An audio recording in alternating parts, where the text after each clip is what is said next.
As we mentioned earlier, Donald Trump made another big announcement today. He has selected Tulsi Gabbard, former Democratic congresswoman, as his director of national intelligence.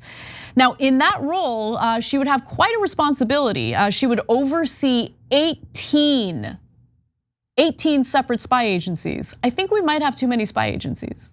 We might, just saying. She would also assemble the president's daily brief, which is an intelligence summary given to the president every morning. Now look, there were all sorts of reports in his first administration about how uninterested he was in these daily briefings. I'll give you a little taste from the New York Times. In his first administration, Trump did not often read the written summary, but he held in-person intelligence briefings, often twice a week or more, engaging his briefers on world affairs, at least on topics that interested him. Okay, that's good. I mean, at least he did that. So we'll see how things play out in his second term. Now, since the 2020 primaries, Gabbard has made a full 180 to the right. She started off on the left as a Democrat, then she transitioned to an independent, and now she is a Republican and Trump loyalist. She served in the military, so she does have some military experience, although she has minimal intelligence experience. Now, in the aftermath of the election, Gabbard stated that Trump's victory signals a rebuke of neoconservative war hawks, which is hilarious because that is not the case based on some of the Defense Department appointments he has already made. I mean, Marco Rubio is definitely a neocon, and he will be serving in the Trump administration in the State Department. And let's learn a little bit more about what we can expect with Trump's new cabinet. When the result of this election, we saw, of course, a vast majority of Americans placing their trust and confidence in President Trump, delivering a mandate and rejecting Kamala Harris's agenda of open borders, of censorship, of free speech, of freedom of religion, of crime in our communities, her agenda of continuing to wage stupid, costly, and unnecessary wars that are counterproductive to the interests of the American people, and instead embraced President Trump's vision and promise, rejecting the neocons and warmongers of Washington, promising to end wars and prevent World War III and nuclear war. Interesting. Okay, what I love about Tulsi Gabbard, one of my favorite things about her is even with that monotone delivery, she somehow manages to convince people that she actually believes what she's saying and that she's presenting herself authentically. Anyone, doesn't matter what side of the aisle you fall on. You should never take anything any public figure says at face value, that's for sure. But especially Tulsi Gabbard, because she tends to present herself one way, and then you do a little bit of digging and you find out, oh wait, who she really is actually completely different from what she's presenting. And so she presents herself as, a peace-loving individual, someone who doesn't want to engage in forever wars. Although she was definitely supportive of the war on terror. And not too long ago even said that she is against regime change wars, but was supportive of the war on terror.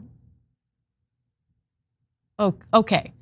And I remember doing a deep dive on Tulsi Gabbard. After the deep dive, she refused to allow me to interview her, even though she was scheduled for an interview with me and Cenk involved. So here's a little taste of the segment that she didn't like. It would be misleading and unfair to my audience if I pretended there weren't some concerns for progressives. Most of the worries I personally have center on Tulsi's foreign policy views. While she's clear in her disdain for military intervention in the name of regime change, she is supportive of the war against terror. Think about how many interventions the US has found itself in since the Bush administration, all in the name of fighting terrorism, right? So I'm not just talking about Iraq and Afghanistan. I'm talking about major military operations in Pakistan, Somalia, and Yemen, right? These were all done in the name of fighting terror. There have also been US-led coalition airstrikes in Mali, Syria, Libya, and West African airstrikes in Nigeria. Have those military actions ended global terrorism? Of course not. Tulsi's hawkishness toward terror has led her to support military actions I, along with many other progressives, disagree with.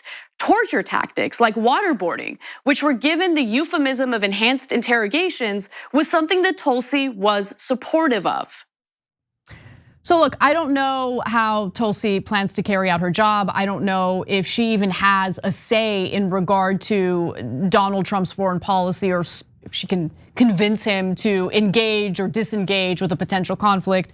What I do know is that I don't trust her. And what I also know is that, you look at Donald Trump's coalition of voters and it's mixed. There's certainly some Republican voters who probably agree with the hawkishness represented by the neocons and to some extent someone like Tulsi Gabbard.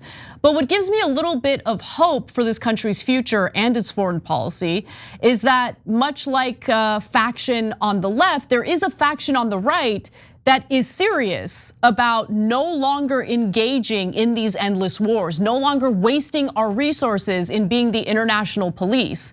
And I hope that their voices are loud enough to drown out the neocons within their ranks, because we can't keep going on with all these interventions, spending hundreds of billions of dollars, making more and more enemies on the international stage. It would be a complete and utter disaster. And more importantly, there are two potential hot wars that we should keep an eye out for. One having to do with an invasion in Iran. That's the one I'm most concerned about. That's the one that I think is the most likely to happen. The other has to do with China. And Donald Trump's rhetoric is certainly hawkish when it comes to China.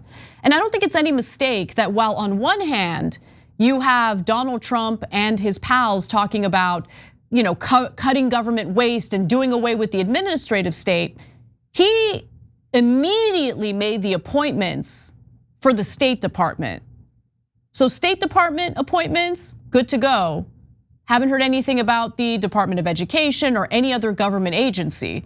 Those aren't his priorities. I think it's concerning that his top priorities have to do with government agencies tasked with dealing with questions of war and peace. So we'll see how this all plays out, but I wanted to give you just a broad view of how his administration is shaping up. Thanks for watching. If you become a member, you get to watch all this ad-free, except for, of course, this ad. Still, hit the join button below.